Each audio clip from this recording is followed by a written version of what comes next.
Lo que te voy a contar ahora está basado en hechos reales, está tomado de entrevistas a los protagonistas y es información que consta en muchos libros la cuestión de esto que vamos a hablar. No es una opinión mía lo que te voy a contar ahora, ¿ok? Voy a hablar de la Stratocaster y la Les Paul, cómo fueron creadas, son rivales, y qué pensaban sus creadores cuando hicieron esos instrumentos. La primera guitarra eléctrica comercial exitosa, porque hubo otras antes, pero más de luthier, fue la Telecaster, que originalmente se llamó Broadcaster, como el nombre estaba registrado por la empresa Gretsch. Durante unos meses se vendió como Fender solo, le cortaban la partecita que decía Broadcaster, ese se llama Nocaster, es la misma guitarra, y después le cambiaron el nombre a Telecaster, que sigue siendo la misma guitarra. Okay. Eso salió en 1950. Cuando Gibson ve eso, Fender era un tipo que arreglaba amplificadores y fabricaba lap steels. No era una empresa de guitarra, ni mucho menos, era una pequeña tallercito chiquitito. Empiezan a vender la guitarra y empieza a tener mucho éxito entre los músicos de country, que eran los que más trabajaban en esa época. Leo Fender era fanático del country, le encantaba. Él nunca tocó la guitarra, no sabía tocar la guitarra. Leo Fender, te aviso por si no sabías. Entonces, ¿qué hacía? Fabricaba prototipos y se los daba a sus amigos guitarristas de country para que la prueben. Y así le iba corrigiendo. Ok, la guitarra fue un éxito total, la Telecaster. Entonces Gibson, que era una empresa tradicional, los tipos deciden hacer una guitarra eléctrica sólida, porque no tenían.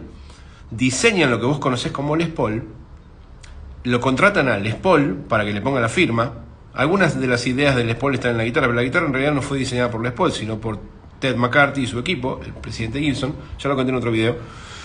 Y la idea de Gibson era que esa guitarra representase todo lo que no era la Telecaster. Una guitarra lujosa, con una terminación espectacular, con maderas de calidad, con una fabricación tradicional, el mango encolado, con ángulo, con maderas seleccionadas. Cuando la Fender, desde su mismo concepto, estaba creada como una guitarra utilitaria. Vuelvo a repetir, todos estos son conceptos de los fabricantes y los creadores, no son mis opiniones, entonces no te enojes por lo que te voy a decir.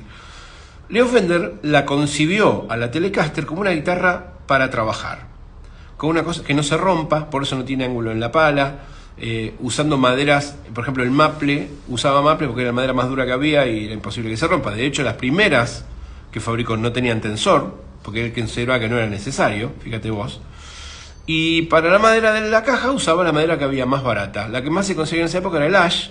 Después, cuando se empezó a conseguir alder, cambiaron al alder. ¿Por qué? Porque el ash tenía mucho poro y chupaba mucha pintura y era más caro. Entonces pasaron al alder por eso, para que gaste menos pintura, no porque era mejor, sonaba. Leo Fender no tenía ni idea. Y el color butterscotch de las primeras Telecaster, ese amarillito transparente, se usaba porque era el color que estaba de moda en los amoblamientos de cocina de la época y era la pintura más económica y más fácil de conseguir. Y era nitro porque era la única que había. Las pinturas polibritánicas se inventaron más adelante. No existía. Era lo que había. Y era el color que había más barato y las maderas más fáciles de conseguir. Y el sistema de atornillar el mango, Leo Fender lo hizo pensando en abaratar costos, porque podía pintar la caja por un lado, pintar el mango por otro, y es mucho más complicado. Si tenés que pulir en una sola cosa, es una de las cosas más caras de un instrumento. Por eso las Gibson Faded, por ejemplo, las que no tienen brillo, son mucho más baratas. ¿Por qué? Porque no tienen el último proceso, que es muy caro, de pulir la guitarra. Ok. ¿Y qué pasa? Leo Fender había pensado que el mango, el neck de la guitarra, si era atornillado, no era necesario mandar la guitarra a cambiar los trastes. En esa época no había luthiers que cambiaran trastes, porque casi no había guitarras eléctricas. Entonces, de hecho, vos tenías que mandarla a la fábrica. Si se te rompió un pick-up o algo así, no existía Dimarcio, no había repuestos. Entonces, ¿qué pasaba? Leo Fender dice, bueno, si a un guitarrista que está de gira con una banda de country, que tenían, o sea, era como las bandas de cumbia de hoy en día, tenían 50 shows por fin de semana, se le rompe o se desgastan los trastes, desatornilla el mango y le cambia por uno nuevo, no sé, ¿entendés? O sea, podías comprar el mango y cambiarlo. Esa era la idea y era mucho más fácil de fabricar. Entonces la Fender fue diseñada como una guitarra totalmente utilitaria, desde el vamos. Y de hecho lo es, y de hecho la Telecaster la tirás desde un 10º piso y no se rompe, es una guitarra que está diseñada para eso. La Les Paul, por otro lado, fue una guitarra pensada con el lujo y con la tradición de por medio.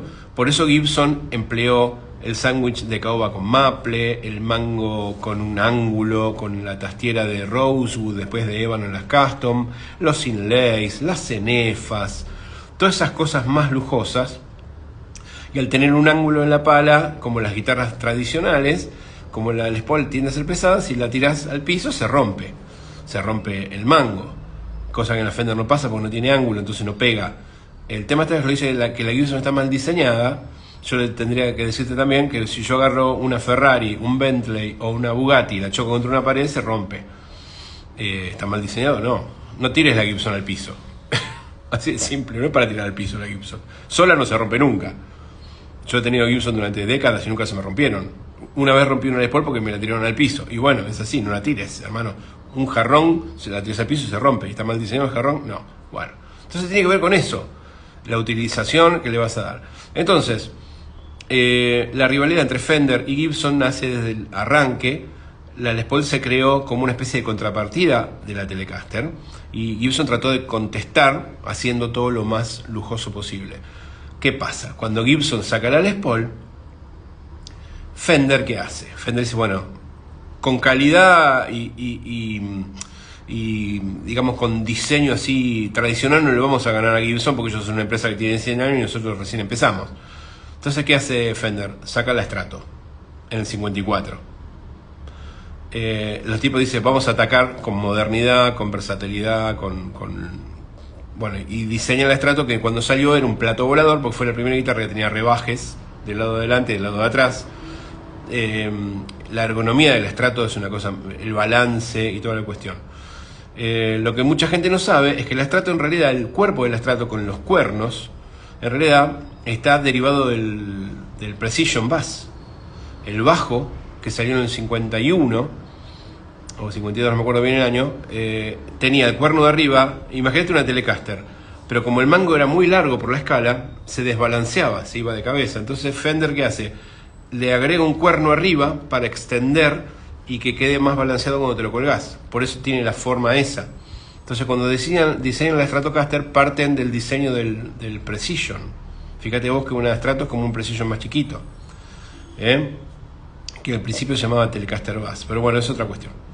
Entonces básicamente eran empresas que se iban peleando entre ellas a ver quién hacía lo más avanzado. Cuando Fender saca la Stratocaster, Gibson se queda pedaleando sin cadena básicamente, y entonces empiezan a pensar qué podemos hacer para competirle a estos muchachos que son tan innovadores. Entonces a Gibson se le ocurre diseñar la Explorer y la Flying V. Dice, estos se hacen los campeones haciendo guitarras todas aerodinámicas, nosotros les vamos a ganar. El tema está que fueron un fracaso absoluto. Tanto la Explorer como la Flying V fueron guitarras que no se las vendieron a nadie.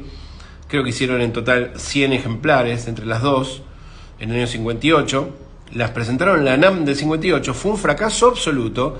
Y Gibson, para sacárselas de encima, obligaba a los dealers que si querían comprar guitarras Gibson tenían que comprar también alguna de esas, de la Explorer o la Flying V que habían fabricado y no se las podían vender a nadie. Y los dealers las ponían en las vidrieras para exhibición, pero nadie las compraba. ¿Y cuándo empiezan a tener éxito otra vez las Flying V y las Explorer? Fíjate vos qué loco, lo mismo que pasó con la Les Paul. Eran guitarras que no quería nadie, valían 2 pesos, entonces los guitarristas de blues, gente que no tenía dinero, las compraba usadas a 2 pesos. Entonces por eso aparecen algunos guitarristas de blues tocando con Flying V o con Explorer inclusive. Lo mismo que pasó con la Les Paul. Cuando se discontinuó la Les Paul en el año 60, valían 2 pesos y los pibes que recién empezaban a tocar o que empezaban con banditas como Clapton o Keith Richards o Mike Bloomfield, que tenían poco dinero, compraban guitarras usadas y las más baratas eran las Les Paul. Fíjate vos qué loco, ¿no? Entonces, básicamente, después, esto ya lo conté en otro video.